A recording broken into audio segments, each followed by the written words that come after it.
All right, welcome to Hello, the Americana. Hangout, Political Fix Radio behind the scenes. Jay is suddenly all excited after sitting here a few minutes ago. Just, what did you call it? Walking Dead, Wounded Dead, something like that.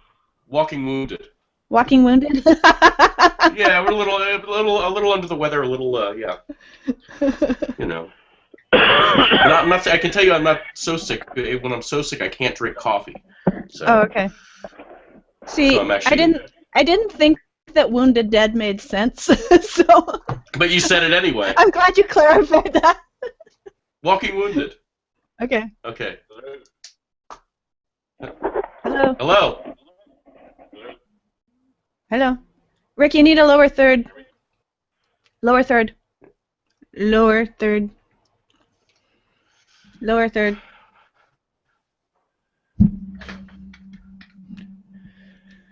Yes. Well, right. You know. What's to be ready?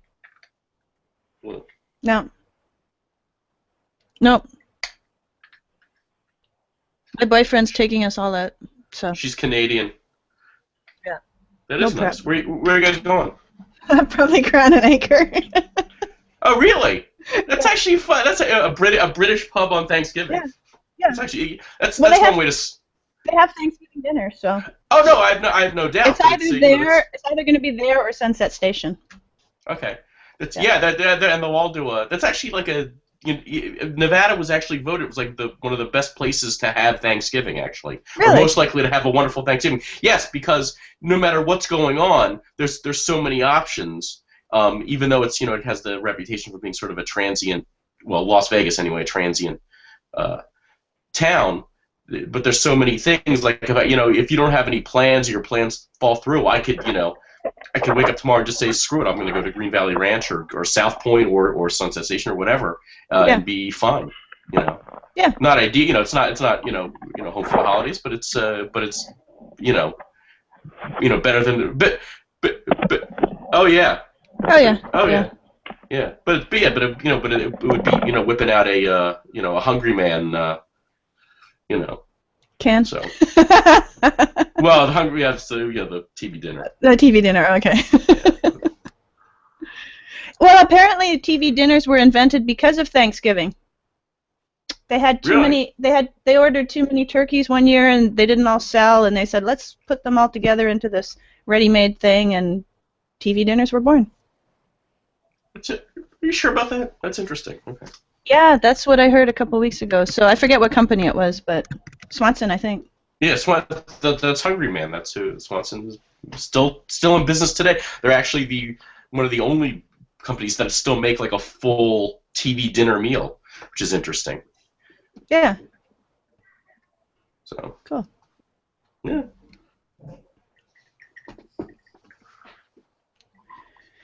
Okay, ready.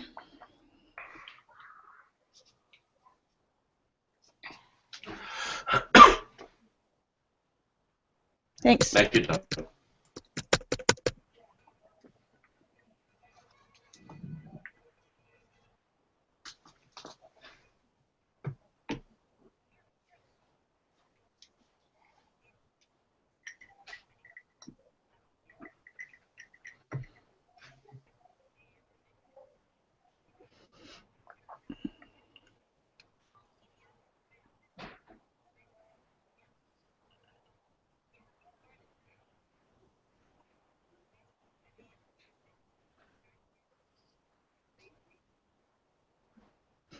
And welcome to the Political Fix on this Wednesday, November the 26th, the day before Thanksgiving, and less than a month to Christmas. Believe it or not, time is just flying. I'm Heather Vale, and I'm joined by my co-hosts, Jay Amernick and Rick Raddatz. Jay is a strategic planner that helps clients create and implement plans, goals, tactics, and benchmarks. He also serves as the bridge in Nevada for Israeli companies who want to expand their business in the U.S., and his development labs create smartphone apps and inventions. Rick Raddatz is a serial entrepreneur and internet marketer with a degree in philosophy. His political development is called The Solution, which is to cap and prioritize government spending. I'm Heather Vale, also known as The Unwrapper, a freelance interviewer and journalist in all media. Hey guys, welcome to the show today. Hello. Good morning. Happy Hello. Thanksgiving to everybody. Yeah, happy Thanksgiving. So Rick has gone somewhere for Thanksgiving. Where are you, Rick? I am in South Dakota, my wife's family's house. Oh, it's Cool. lovely. Yeah, I've I never have been. I have been to South Dakota. Yeah. From Canada, it's an easy drive through North Dakota, South Dakota, down through that way. So, Montana. Well, Yeah, and they have. Is that the one? Is it South Dakota that has the jackalopes all over the place? Oh yeah, yeah. I'm aren't looking at them those right now. fake? There's You're whole looking at a herd of them. jackalope. Oh, yeah. Oh, Yeah. yeah. All right. All right, Jay, what's going on with you? Nothing. Just getting ready for the holiday season, which seems to have started early. There used to be kind of a lull between Thanksgiving, or excuse me, a Halloween and Thanksgiving. Where you could kind of sort of get your head together, and that really didn't happen. It literally started the day after Halloween. But we're gearing up for Toys for Tots benefit on December 13th. That'll be down at the Westgate. And it's going to be a great show, and I recommend everybody get tickets. Come down. It's a great cause. And it's going to be. It's the great thing about it is it's in the showroom. That's Elvis's stage. So that was his. It was literally built for him. Which casino? So Westgate, which used to be the LVH, which used to be the Las Vegas Hilton, which used to be the International. When it was the International, that's when it was. Is it not still the LVH? No, it's now the Westgate. Since when? Huh? Since when? Since when? Since probably about 2 months ago, probably. 2 months ago. Okay, I totally missed this. I did not know this. Well, you take a nap here in Vegas, look what happens. Yeah, Things exactly. change. Tectonic plates are moving. Wow. Yeah. But it's cool. It's an historic showroom. It's actually probably one of the last historic showrooms in Las Vegas. I mean, it's literally Elvis's stage. So. Nice. Okay. Mm-hmm. Good. And Toys for Tots is a great. It's on 12, 13, 14. Toys for Tots. That's cool. Yeah. All right. So, Rick, let's Yes. let everybody know who's listening, watching today. What exactly is this thing called the solution? The solution. The solution is a way to fix government spending, a way to possibly heal our political divide, at least the current political divide that we have right now. We'll always argue about something, but maybe we can get past this left-right divide and argue about something else. The idea is to cap government spending nice and tight so the political right is happy, and then take the money that's left and prioritize it. Now, we already prioritize our defense spending. We already prioritize all the little budgets we have in Congress, but we don't prioritize the social spending. So let's take that social spending and prioritize it, rank it from top to bottom, so the most important stuff is on top, and the waste, fraud, and abuse is exposed on the bottom. And as we prioritize over the years, we'll find better and better ways to use that purchasing power, and we'll actually improve the government's ability to help people and help the people who need help most, while we maintain a sustainable budget, at least. In fact, there's an ideal balance point we've discovered where we can keep purchasing power the same and thus guarantee the same level of service as a baseline, and to constantly improve on top of that while still lowering taxes over time, because the economy grows a little faster than that on average. So we can truly pursue freedom and fairness at the same time. There's no compromise. It's just called cap and prioritize. It really is that simple. Okay, so when you talk about possibly getting rid of the right-left divide, that's kind of an interesting concept, because it seems like human nature is to polarize, and people like to take a stand for something. They like to take sides. They like to segregate themselves into groups. So do you think we're ever going to truly get rid of that left-right divide? Well, if you look at history over a long enough timeline, we are always dividing ourselves and getting angry and fighting, and then resolving that fight and moving on. There are some exceptions. What's happening in the Middle East has been going on for quite a while, and that hasn't changed much over time. But if you look at, especially in the West, especially here in America, we were founded just 3 lifetimes ago, 3 times 80. We fought for our independence, and then 2 lifetimes ago we fought the Civil War to end slavery, and just over 1 lifetime ago women won the right to vote. And now we're fighting about budgets and how to best use our budget. There's other arguments too, but that's the big one that really divides us as a nation. So will we solve our budget problem? Yeah, we will sometime. And that's what cap and prioritize is all about. Once we solve it, we will still argue about something, like I said, and so we will still be divided on some new topic. It just won't be this topic anymore. So I want you to imagine 20 years from now or so, a government that understands how to live within fiscal limits and use that money wisely, and through competition find better and better ways to use that money. And then we're arguing about, in a sense, whatever the next issue is, and typically it's a smaller issue. Like we'll argue about foreign policy or whatever else, but we as a nation will be more healed than ever before. And so as that model spreads around the world, even the world will get less dangerous and more compatible. And so even those international problems might, temper down a little bit as well. So I'm optimistic. Okay, cool. Jay, what are your thoughts on that? Yeah, look, I hope we never stop arguing, actually, because it means that we have stopped. Well, let me clarify. It means we've stopped asking questions, and that's not a good thing. I think what I think Rick's getting at is that the argument will become more civilized, less demonizing the other person.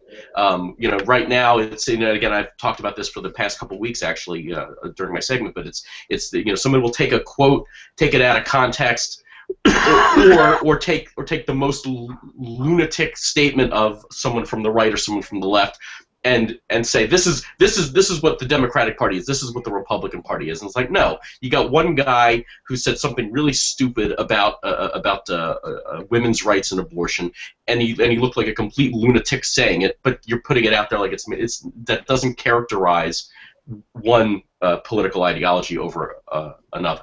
And I think, again, we will get smarter, because last week I used the term less stupid, and Heather chastised me for that.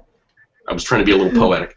But again, the arguments will become smarter and much more civilized over time because of that. It will ultimately make us smarter and more thoughtful. Okay. So speaking of less civilized, let's go on to the top story. Out of Ferguson, National Guard reinforcements helped contain the latest protests in Ferguson, preventing a second night of the chaos that led to arson and looting after a grand jury decided not to indict the white police officer who killed Michael Brown. Demonstrators returned yesterday to the riot-scarred streets, but with hundreds of additional troops standing watch over neighborhoods and businesses, the protests had far less destructive power than the previous night. However, officers still used some tear gas and pepper spray, and demonstrators set a squad car on fire and broke windows at City Hall. Since the grand jury's decision, protesters in cities throughout the country have rallied behind the refrain, "Hands up, don't shoot," and drawing attention to other police killings. As the tension in Ferguson eased a bit, 28-year-old officer Darren Wilson broke his long public silence, insisting on national television that he couldn't have done anything differently in that confrontation. The toll from Monday's protests, 12 commercial buildings burned to the ground, plus 8 other blazes and a dozen vehicles torched, prompted Missouri Governor Jay Nixon to send a large contingent of extra National Guard troops. So he ordered the initial force of 700 troops to be increased to 2,200 in the hopes that their presence would help local law enforcement keep order in the St. Louis suburb. Guard units protected the Ferguson Police Department and left crowd control, arrests, and use of tear gas to local officers. 45 people were arrested, most of them for failure to disperse. Protesters threw rocks, tent poles, and bottles, some of them containing urine, at officers. As the crowd dispersed early this morning, some threw rocks through the windows of a muffler shop and a used car dealership near a painted mural that read, "Peace for Ferguson." How ironic is that? Large demonstrations were also held throughout the country for a second day yesterday. Some were peaceful, such as in New York, where a large Union Square protest broke into smaller groups that walked to places like Times Square and several bridges. And hundreds of Seattle high school students walked out of classes, while several hundred people marched down a Cleveland freeway ramp to block rush hour traffic. But other events weren't so calm. In Oakland, California, a crowd of protesters smashed windows at car dealerships, restaurants, and convenience stores. A rally that drew thousands in Minneapolis took a turn when a car struck a protester and drove through a pack of others. And in Portland, Oregon, police used pepper spray and made arrests after about 300 people disrupted bus and light rail traffic by walking across a bridge. The Brown family attorneys said that they hope an ongoing federal civil rights investigation leads to charges, but federal investigations of police misconduct have a steep legal standard. It requires proof that an officer willfully violated a victim's civil rights. Now, Brown's family could also file a wrongful death lawsuit against Wilson, regardless of any of the other outcomes. So, that's the top story, chaos around the country because of a decision in a courtroom. Jay, what do you think? No. Well, not in a courtroom, in a grand jury. Yeah, okay, grand jury. Well, not even that. Not no, even. It's not. We can the barely hear chaos you, is Rick. not because. Go ahead, Rick. Can you hear me now? Yeah, you're just not very loud. Okay. The chaos is not because of some decision. The chaos is because of the different world views that we have, the way that humans process information, the way that crowds work, the incentives that some people have to use any excuse they can to destroy things. Isn't this just what we were talking very complicated situation. Ago? Mm-hmm. Yeah. This is exactly what we were talking about. Sure, absolutely. But again, it's not because I agree with the whole report except for the last line. It's not because of the decision. It's because of the way people think and act and work, especially in groups. So you think people are just waiting for some excuse to have riots and destroy property? Okay. Yes, part of it. Yeah, I think there is there is a certain anger and a certain feeling of disenfranchisement and hopelessness, and sometimes this is the proverbial straw that breaks the camel's back. It's the one thing. It's the spark that ignites the inferno. So if it wasn't this, it would have been something else. Ultimately, yeah. It's the whole thing is said. There are no winners. There are no losers. They're all losers. It's a tragic thing all around. None of us know what really happened between the officer and Mr. Brown, and so it's almost impossible to know what really happened, and you would think we would learn that well, I've said before, protesting is the worst. If you really want to solve the problem, is not the way to do it. The way to do it is through legislation and through some kind of awareness and community action. But obviously, even a peaceful march to me doesn't do anything. However, I believe a peaceful march is better than destruction, which is just like why? How do you solve the destruction of one life by destroying multiple things? Like, it doesn't even make sense. There's no logic. There's no rationale. It's okay. This actually isn't about making sense. And what they're destroying has nothing to do with the police officer. What they're destroying is car dealerships and businesses. Like, this makes it's small no businesses, sense. right? No, it doesn't. But it is pure rage. There was something I was reading something about psychology, and there's a term. If you ever hear an argument between two people and they start to yell, one of them will go into this voice, and it's like this inhuman. It's like not even. It doesn't sound like them anymore. They've literally gone temporarily insane. It's called the it voice. It's not. They are no longer them. It's like this monster, and that's what this is. Are you saying that happens in every argument? I think it's only certain people that do that. I'm not saying it happens in every argument. Okay. I'm saying if you ever go, you've seen it. There's an argument, and then it escalates, and one goes Ballistic. off the deep end, and it's literally their voice. It's like it's almost speaking in tongues. They're not rational anymore. They're not making any sense in what they're saying, and the voice itself is like this guttural thing from you don't know where. Unearthly almost, and it's psychologists called psychiatrists called the it voice, and that's sort of what we're seeing now in Ferguson is is this anarchy and this insanity and chaos. Even though the family have been, very eloquent in saying, let's not do this, and it's fallen on deaf ears, apparently, which is too bad.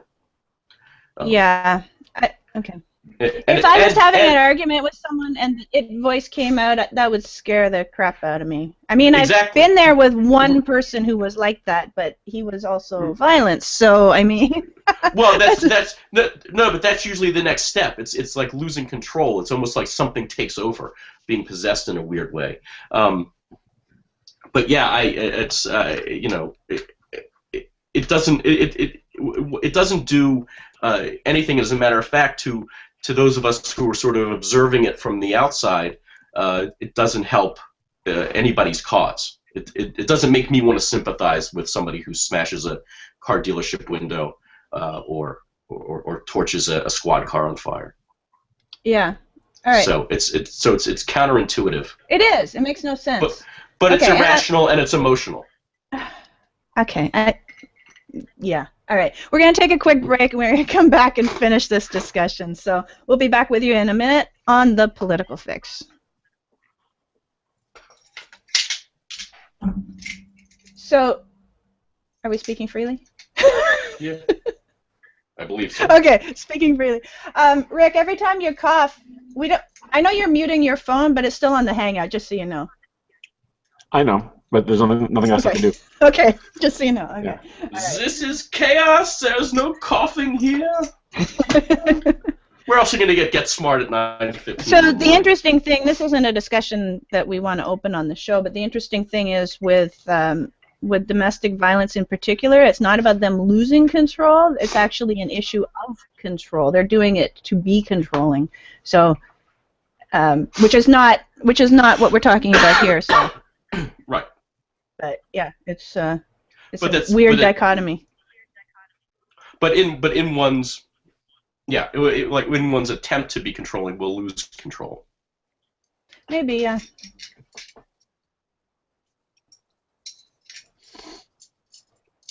All right. That. I mean, a lot of stupid decisions are made on emotions, so no. Well, right. We'll talk about this, I guess, when we get back. But. Yeah.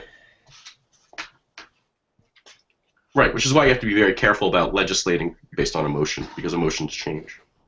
Yeah, so we should talk about that. But the logical, like I would say, the logical. They talk about policemen all having cameras on them. I think that's a dandy idea, and yeah. And it's a start. It doesn't, these things don't solve all problems, but it also doesn't hurt anything. Okay. All right, we're ready to go back whenever. Okay. Welcome back to The Political Fix. I'm Heather Vale, here with my co-hosts Jay Amernick and Rick Raddatz, and before the break we were talking about the top story, which is chaos in Ferguson, Missouri, as well as throughout the country, based on the indictment, or the lack of indictment of Officer Darren Wilson, who shot Michael Brown and killed Michael Brown. So Jay is saying that emotions get out of control, and that's why we see this rioting and this looting and this seemingly crazy activity around the country, which I think has no positive effect on the situation whatsoever. This is like completely ineffective protesting, if that's what they're trying to do. And but Jay brought up the point, like, emotions get out of control. This is true. However, I don't think we should just say, okay, it's emotions, so therefore let's just let it go. Oh, I don't think anyone's saying that. All right. So you were mentioning in the break about decisions being made based on emotions as well. Do you want to elaborate on that? Yeah, well, the problem with that is that emotions change. That's why we basically we got into a discussion about this one time on the show, but legislation is put forth, or should be, based on logic, because logic doesn't change. Yeah. And there's nothing logical about these protests. Nothing whatsoever. No. But the good news is, I would say, that obviously torching a police car doing damage to someone's property is illegal. It's actually falls under the category of mayhem, which is one of the biggies. Isn't it vandalism? No. That is what has happened there is escalated to mayhem. Okay. I didn't know there was. I'm not a legal expert. Category. I didn't know there was a criminal category called mayhem. Mayhem is actually it's a felony. Really? That vandalism is I spray painted my initials on your wall. Mayhem is I don't know the exact legal definition of it, but I know it when I see it. How about that? Okay, and certainly smashing and that type of this, and it doesn't fall under the category either of redressing grievances with your government either. We've gone beyond that.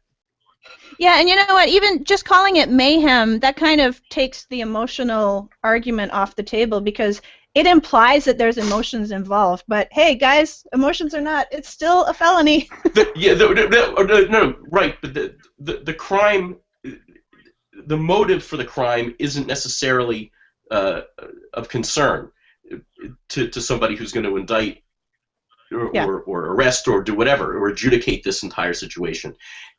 It is what it is. We'll figure the reasons why later, if we need to. May not need to. They don't. In a murder trial, person A shoots person B. We don't necessarily, unless it was in self-defense. Well, no, because we don't really whether care. or not there's a motive says what level of murder it is. Murder 1, murder 2. But once they're in court, we're past what they're being charged with. They can't just decide later what they're going to charge them with. You're charged with murder 1, you're charged with murder 2. But the charge in those cases does concern the motive as well. The motive is taken into consideration when the charge is given in murder. No, actually the circumstances are taken into consideration. Because murder 2 is heat of the moment and murder 1 is premeditated. Yeah, and murder 3 is? Pretty much everything else. Self-defense, everything. Well, yeah, but then there are other categories. Then there's involuntary manslaughter. Manslaughter's an accident. Murder 3 is you did it, but you didn't intend to before the fact. It just happened based on the circumstances. So therefore, the motive is already established before they get charged. When it comes to murder, maybe not mayhem. But the circumstance, motive would be the reason why. Circumstances is how it all came together. And again, if this is where a lot of times they get into trouble when they overreach and they try someone for murder 1 and they should have tried them for murder 2, because in their mind they look at again the emotional aspect and they say, well, this guy, he went there looking for trouble. Maybe not. But it turns out if they charged the guy with murder 2, in many cases, they would have gotten a conviction as opposed to murder 1 because the premeditated is actually very difficult to prove. And since we're talking about an individual's freedom, the burden of proof is much larger than it is obviously in a civil case. Yeah, okay. All right, so Rick, what are your thoughts on all this and how does it tie into the solution? To cap and prioritize, yes. Well, first of all, I disagree that the emotion is the important thing here. I think what's more important is the underlying feeling of inequality or lack of fairness, etc., that drives the emotion. So the facts in this case are so lopsided in favor of the officer that this is a horrible case for people who are concerned with the plight of inner-city black people, etc. Because this example just does not support their case that there's all this, inappropriate violence. So the fact that this is spread in this way is really a symptom of this deeper issue, and that's where we get into cap and prioritize, because there is a lack of social justice as perceived by this entire group of people. And it's not just blacks, but it's everyone that feels that way. And even rich people could feel like life is unfair, maybe not to them, but to other people. They can be concerned about it. And so this divide we have between the right and left on this issue is real, and it's important, and it's big, it's huge, and it's seemingly impossible to fix because it's so big and so huge and so mystifying. But when it all comes down to it, it's about, look, we have this thing called capitalism, which is really good at helping people who don't need help. I mean, if you've got the right education and the right mindset and the right parents and the right friends and you're going to the right school, you're going to do great in capitalism. But what capitalism is not good at is helping the people who are not educated, have the wrong mindset, and the wrong peer group and the wrong influences, etc. Okay. Now it is true that nothing has done more to help poor people, go into the middle class than capitalism, but then it reaches this kind of its effective point, its maximum there, and it stops helping the furthest down the line. Now that's where we get a lot of people voting for government to help out. And that's going to happen whether you like it or not. If you're on the far right, sorry, the government's going to be involved in helping people because people can vote that way. And the only question is, how do we structure it? And that's what we've done wrong. That's what our founding fathers got wrong. They gave politicians a blank check and said, go win elections. And so when that happens, of course, you're going to have a bunch of politicians motivated the wrong way to dramatize these kinds of problems and get power because of it. And then you're going to have an opposition party, which we do have, the Republican Party, and we're going to have exactly the fight we're going to have, or that we are having. So the solution is to get rid of that blank check. We have to cap government spending, and then to service the need that's there and the desire that's there, the want, we're going to have to take the money that's left and prioritize it, so that the people who need help most get priority, and more importantly, I think, the ideas that help them most get priority. I was just reading an article today about how ineffective government programs are across the board, even attempting to help the poorest in the world in Africa. There's so many counterintuitive, unanticipated, unintended consequences of all these really well-intentioned actions. And we end up hurting people trying to help. So results have to matter. That's the bottom line. Results have to matter. And the only way that's going to happen is if the budget is capped and it's prioritized so that ideas have to compete and the best ideas win. So that's not going to help the Brown family.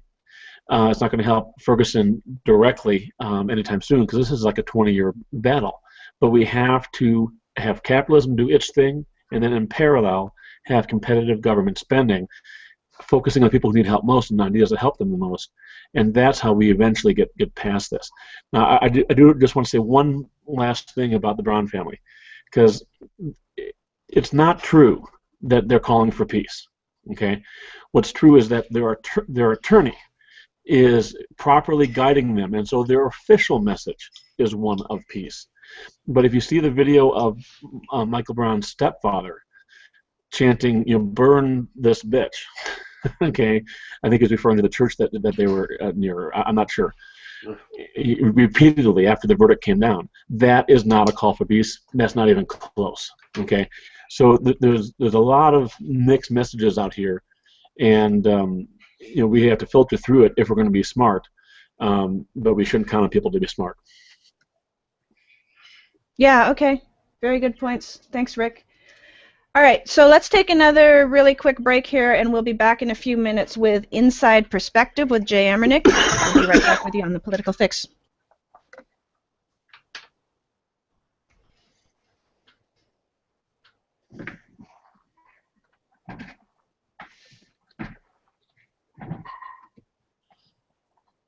Speaking freely.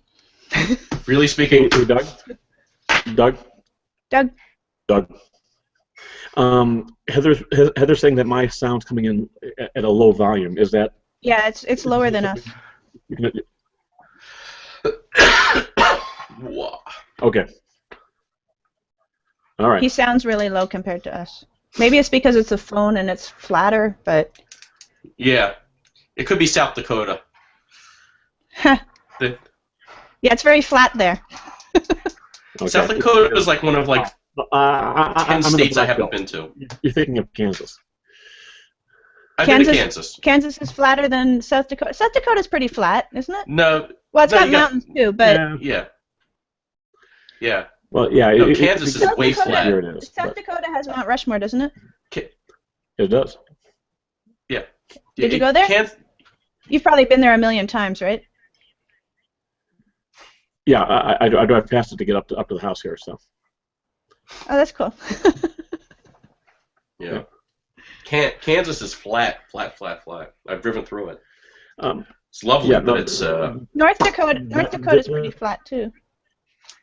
There's a mathematical formula for figuring out the flatness of an area, and Kansas literally is flatter than a pancake. Wow. Some pancakes aren't so flat. You get a bubble in there. Oh, pancakes have little bubbles. Exactly, and the height of those bubbles. And Kansas has no bubbles. Yeah, Kansas is actually flatter. That's their state motto, by the way. What, Kansas has no bubbles? Yeah.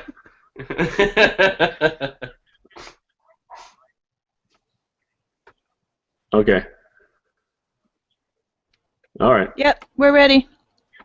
Let's come back. Yay. Woohoo!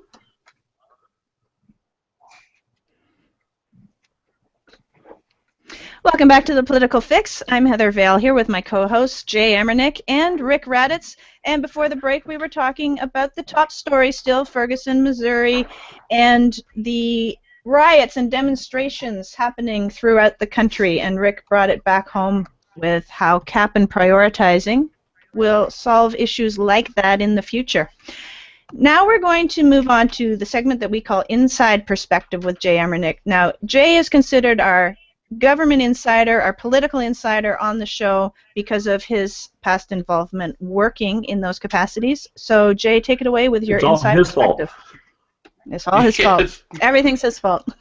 I've never worked for the government. Let me be very clear about that. Not worked for the government. I said no. Within the... Yes, I know. Rick's blaming me. Oh, okay, so okay, I was defending myself here.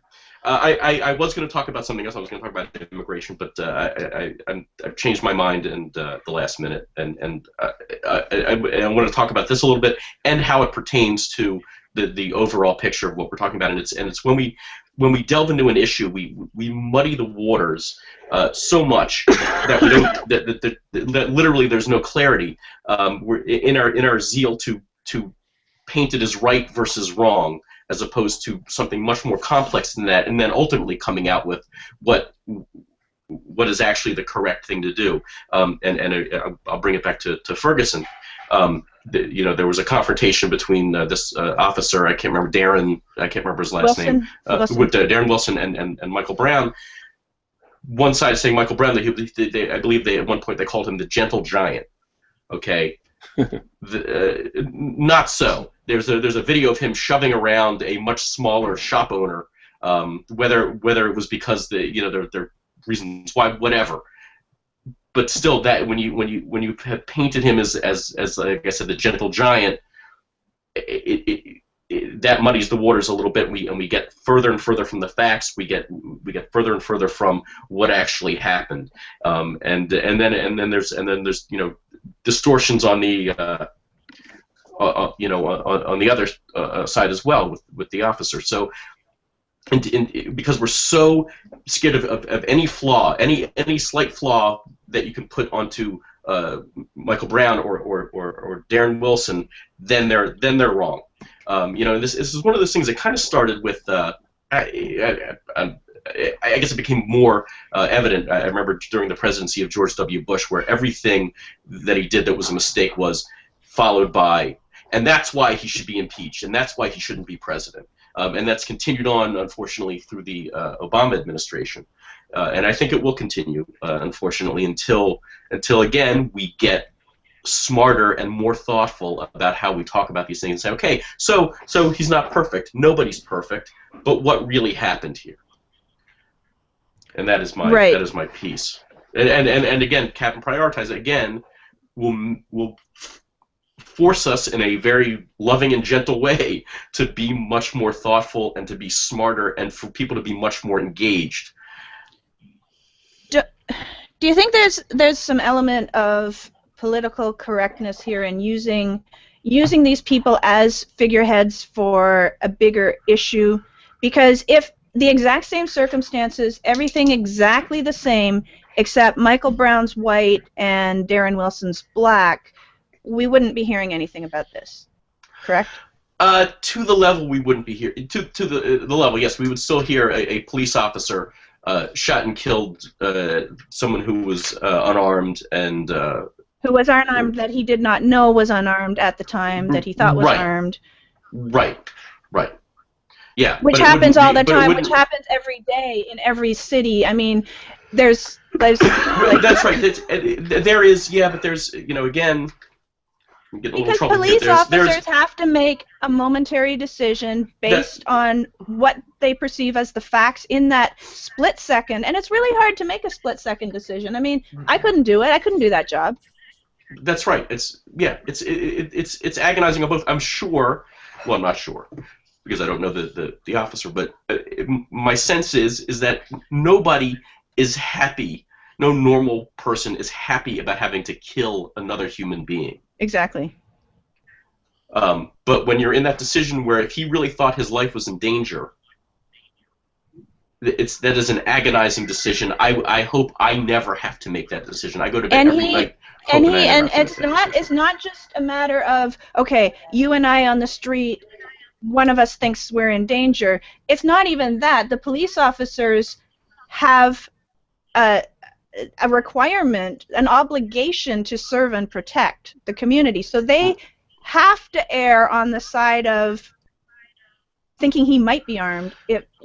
Whereas a regular citizen, we might err on the other side and say, oh, okay, well, we might give more benefit of the doubt, but we're not required to protect other people. It's a different circumstance that he's in. No, and the rules of engagement have changed drastically over the past 30, 40 years.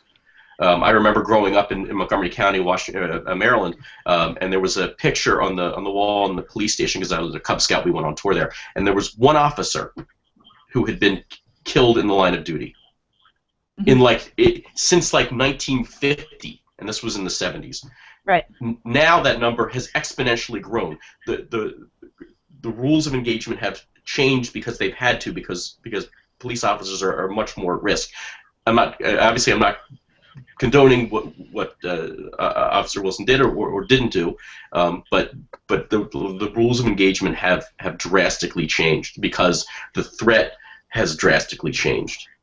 Right, and again, we don't know what actually happened. We don't know what the dynamics were. Yeah, so we can't really say. However, I can say that police officers are under a lot of stress and they have to make split-second decisions, and they have to make those decisions in line with what they've vowed to do, which is to serve and protect the community. So if he had decided, okay, I'm not going to shoot because I'm not sure, and then it turned out that Michael Brown was armed and the officer ended up dead, then other people could have ended up dead, and the officer has failed his position of what he's supposed to do. So that's right. Yeah. Look. Again, it's just these are agonizing decisions, and I can look. Any policeman I know that is a good policeman, they do not want to be in that situation. To them, a good day is when the phone doesn't ring. Yeah. That is a good day, and unfortunately, good days very rarely happen. Yeah. So it's again like I believe I started with what I said was that there are no winners, only losers in this situation. So. Yeah. Yeah. Exactly. So. Okay. Rick, thoughts? In between your coughing fits there. Yeah, thank you. Yeah, I think there is a winner here. Everyone says there's no winners. Everyone says nothing good can come from the protests. And I want to take the counterintuitive position, and I want to say that this is part of history. This is part of the fire.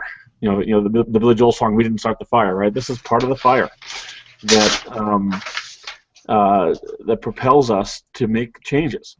And it's not always clear what the end will be. It's not clear that it's certainly not an easy step forward or a clear step forward. But these are the kind of things that force us to pay attention to things like social justice. And so it crystallizes it in our head. And so people complain about the polarization of the country. They complain about how this other group isn't thinking, they're only acting based on emotion or whatever. And all these things have a degree of truth and a limit to how truthful they are too. But you add it all up together, and somehow humanity ends up making progress. And it's because of things like this. And so, obviously it's a tragedy for the family, it's a tragedy for the community, it's a sad, state for the nation, but, we had to fight a civil war to end slavery. I mean, and you wouldn't say that didn't serve a purpose. It did. And in fact, every tragedy, there's one more piece of history. Everything that we label negative does have a positive side, such as this. But I do agree with Jay that as far as the two people in this go, there are no winners. But yeah, there's always a bigger picture, and this is definitely, it's caught people's awareness. It's fostered discussions around the country, not just crazy protests, but actual logical, intelligent discussions as well. So that's a good thing. Well, it also makes it very clear that the election of Barack Obama to president did not mean that we are now a post-racial country. However, so far, if you look at the big incidents that have happened in the last 8 years, most of the claims of racism have been proven false after they've been looked at. And so really we're in kind of this political correct era of racism where smaller and smaller things are labeled racism because they have political value. But that's actually a sign of progress. When it gets to be so silly that that the people, the accusers, just get laughed at, that's when racism will finally end. Yeah, good point. Exactly. All right. So, any final thoughts on the inside perspective before we take a break and come back with outside perspective? Jay? No, I think we've settled it. Wrapped it up. Okay. Yes. All right. So in a few minutes we'll be back with the outside perspective, affectionately known as Rick's Rant. We'll be back with you in a few minutes on the Political Fix.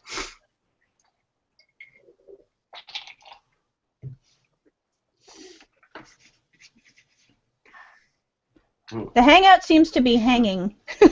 What does that mean? It looks like we're all frozen. Oh, really? Yeah. What? No. The Hangout right now. It's frozen? Yeah, the screen's we're all frozen. On my screen, anyway. But we'll see how. You guys are all moving. Okay. Yeah. However, it's recording from my end because I started it, because I host it. So. Right. Well, is it recording from your end, or is it recording from the server? It's recording. Well, it's recording through Google, but I think it weighs on what my screen sees. From my understanding. That actually makes sense. To have it have a singular feed. Yeah. So what happens is I pop up when I talk. Rick pops up when he talks. Right. You pop up when you talk. Yeah, exactly. Yeah. But not right now. Right now it's just frozen on me, and you guys are frozen down below. Oh well. I've been frozen down below for years. Oh dear okay. God. All right, we'll come back whenever. A little holiday humor for the people. Whenever you're ready, Doug. Thank you.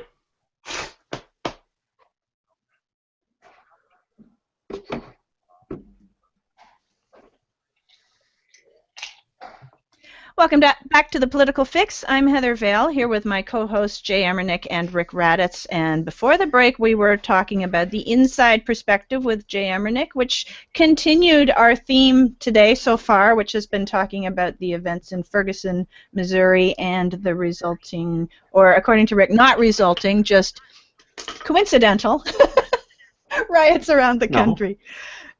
Well, you said it would have happened. It wasn't a result of those instances that it would have happened anyway. That's what you said. Well, I will admit that that is the trigger. Okay, it triggered the protest, but it's not the cause of the protest, is my argument. It's a deeper cause. Okay, fine line, but yeah, okay, I get it. Well, all right, so now... it's a fine line. Very important line. Very important line. Yeah, okay. But, okay, it sounds like you're saying that we're in such unrest and such anger that we're just waiting for, like, when I say we, obviously not us individually sitting here on this radio show, but us as a community, as a whole, as a society, is just waiting for a chance to rant and destroy things. Apparently the Ferguson community was, absolutely.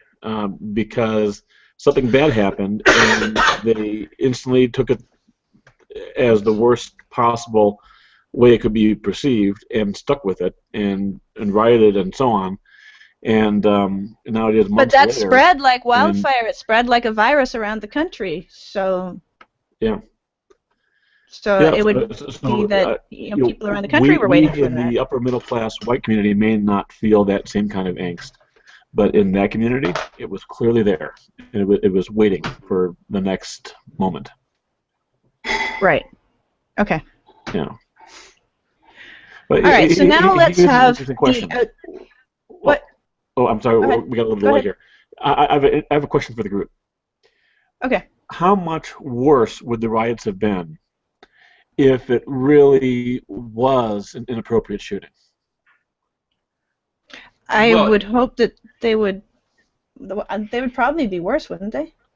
Well, but in the mind of the people who were protesting, in the mind of the people who were rioting and looting and everything like that, it was an inappropriate shooting. But wouldn't there be more people, if it really was inappropriate, wouldn't there be more people on board with that thought process and thinking that it is, and therefore more people would have got involved in the protests? Well, I guess there's really two scenarios here.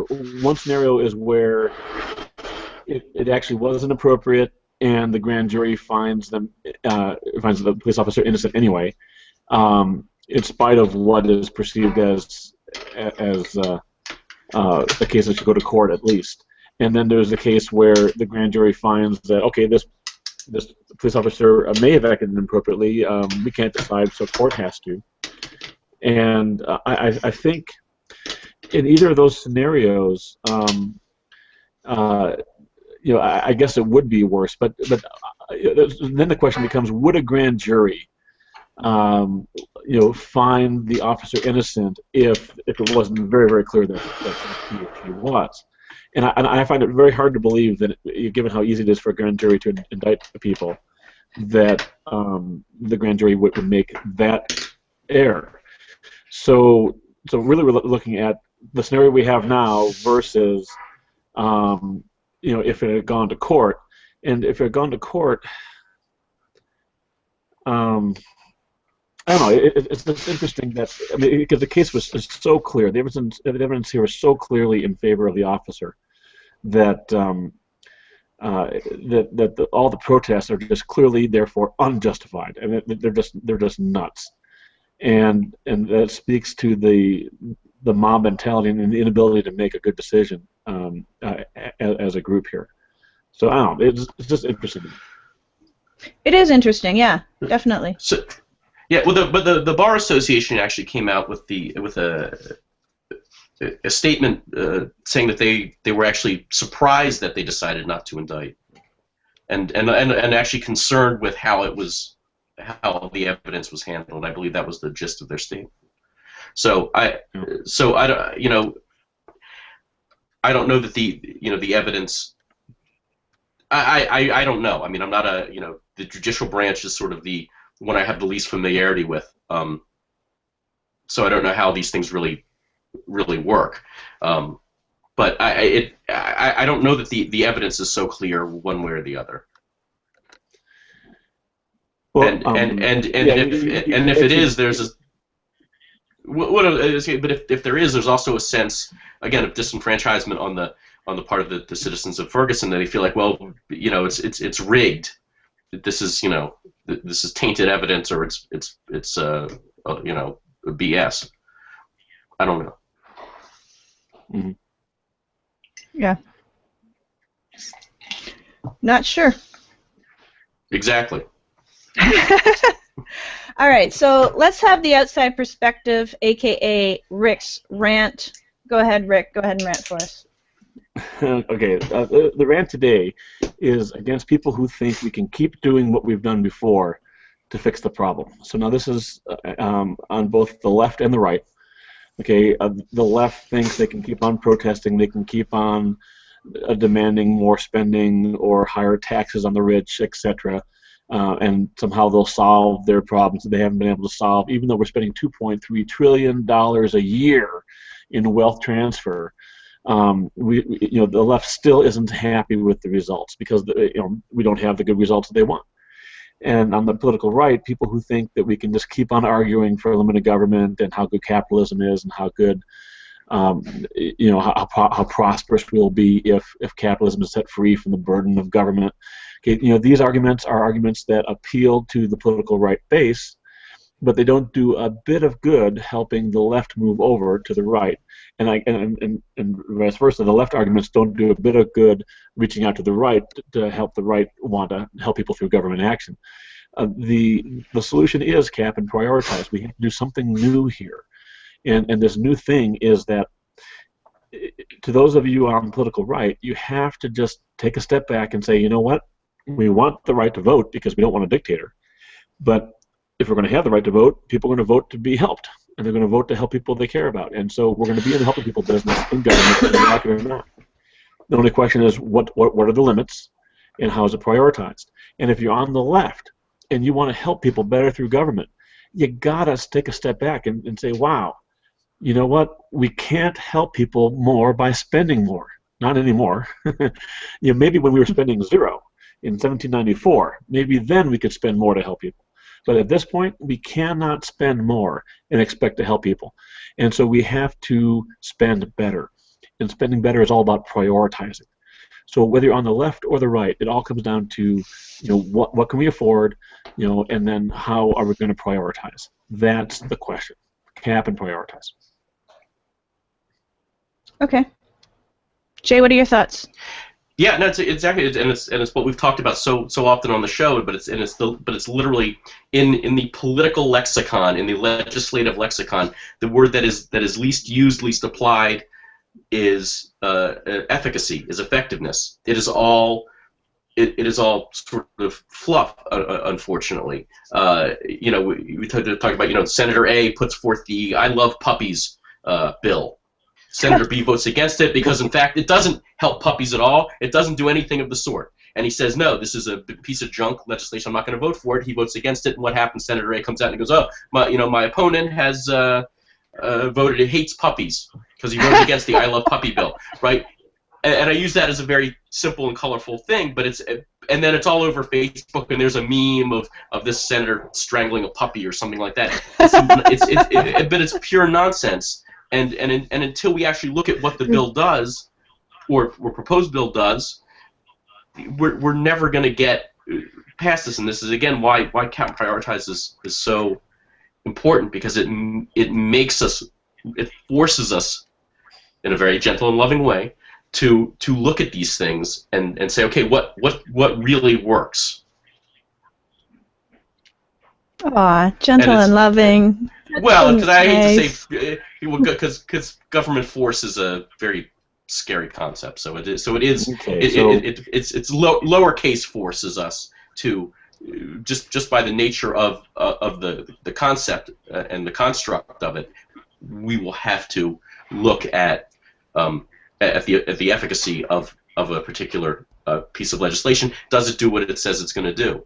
Instead of just saying, here's the problem, let's throw more money at it, which also comes from sort of a very human emotion of avarice, you know, and to say, look, I'm not whole because somebody else has made all the money, which is, you know, nonsense. So we've got to take the money away from them and throw it into education or whatever like that, but we keep spending more money on it, and it's not improving anything. It's not moving the needle. So clearly we need to look at how it's being applied. Yeah. Rick, what do you think? Now, there's two. Well, I just want to take the last few minutes here and jump to another topic, because there's two things that happened this week that we're going to miss if we don't cover them this week. And the first is immigration, with Obama's declaration that he's going to create kind of a safe haven for about 5 million illegal immigrants. My take on that is, if you don't like it, elect someone different next time, because we've known since before our government was formed that there's the chance for people to abuse power, and we have systems in place for that, and it's called elections and checks and balances. In this case, he's on the edge of the check and balance ability to kind of rein him in, but there's still the next election. So if you don't like it, vote. And the other issue you said vote. You said it doesn't matter. You said don't vote because your vote doesn't matter. Yeah, your vote doesn't matter. His position is evolving. Left-right divide. Okay. We have to cap and prioritize ultimately, but on that one particular issue, if you don't like a person in that one position of power, that's when the vote really matters. I'm talking about voting voting left is not going to get rid of the right-leaning party. Voting right isn't going to get rid of the left-leaning party. So the parties are still going to exist, but if you don't like one particular person and their abuse of power, then the vote does matter. I'd go for that. The other issue is Bill Cosby. Bill Cosby increasingly looks like the most successful serial rapist ever. It's sad across the board, but it just goes to show how you just can't trust the media appearance. This speaks back to Ferguson, actually, where all of these people who are protesting and rioting and so on, they have an impression of what happened, and we all, on all sides, we all have to take a second and third look to really understand what's really going on in all of these different issues. Yeah, absolutely. And it's interesting that all three of those things that we brought up have race components as well, and people making decisions and making judgments based on race or not race, or what's politically correct or not politically correct. But I guess that's, it keeps coming up as a topic on this show as well. And according to Rick, we are evolving out of the age of racism, so maybe this is part of it. Yep, it's just the next step. All right, so we haven't had anything. Are we almost done? Technically, but Doug hasn't given us the 2-minute warning or anything. The high sign, yeah. Yeah, yeah. So, okay, Jay, what are your thoughts on the couple of stories that? All right, 2 minutes. Okay, yeah. Okay, so very quickly, Bill Cosby is to me that's incredibly heartbreaking. On a couple levels, and I'll start with the sort of first, most important one, is that he has caused, if these allegations are true, has caused irreparable damage to many lives. And the second is that growing up, he was he was a big influence on me. I grew up listening to his comedy records, to watching Fat Albert, to watching watching I Spy, where he was actually a very positive black role model. It was him and Bob Culp and Bill Cosby. His character Alexander Scott was like the intellectual, the smart one, the cosmopolitan who spoke like 9 different languages, and Bob Culp was sort of the dumb jock. And it was a great it was a terrific show, and then his show, he had a couple shows called the Bill Cosby Show, and then a couple others in there, where he was a very positive influence, a positive role model, and it's just a terrible thing, and it's sort of our heroes are not what they seem to be, and yes, someone who worked in Hollywood, I can tell you that the perception, what you see on the screen, is not what goes on behind the grease paint and so forth and so on. Yeah, so, exactly. Yeah.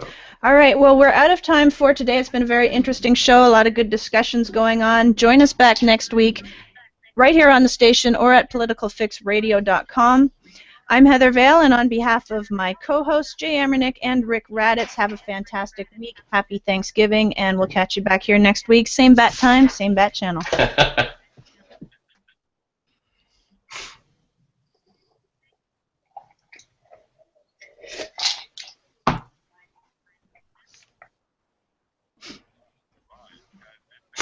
All right, thanks. Happy Thanksgiving, Doug.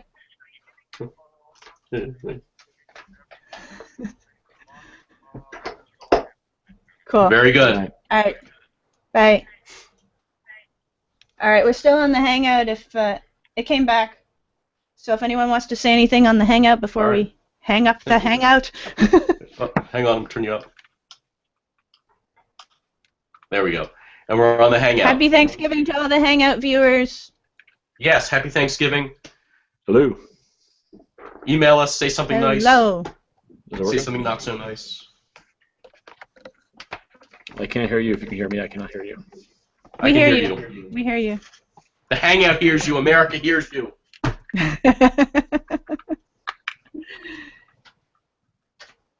Okay. Well, Rick can't hear us, so that's kind of ineffective. He can't? All right, Jay. Final words for the Hangout? Thank you for watching and listening and everything like that. Shoot us an email and say hello, or give us your thoughts. Again, I would say have them be thoughtful and kind and everything like that. Not thoughtful we're not going to get into a shouting match or we're not going to get into a shouting match or name calling or any kind of other nonsense. It's just if you want to have a thoughtful, humane, civilized discussion. No emotions on this show. It's all logic. You can have emotions, but just don't get don't get hysterical. Don't no name calling, because it's counterproductive, and we're not going to get anywhere. Don't be mean and abusive. No, we can agree to disagree. You can disagree without being disagreeable. Yes. And I have more platitudes where that came from. So. Okay. Yeah. Let's save them. There we go. Right. Yeah. All right. Happy Thanksgiving, Jay. Happy Thanksgiving, Heather. Happy Thanksgiving, Rick. Good night, John Boy. Happy Thanksgiving, viewers. All right. Good night, John Boy. We're out.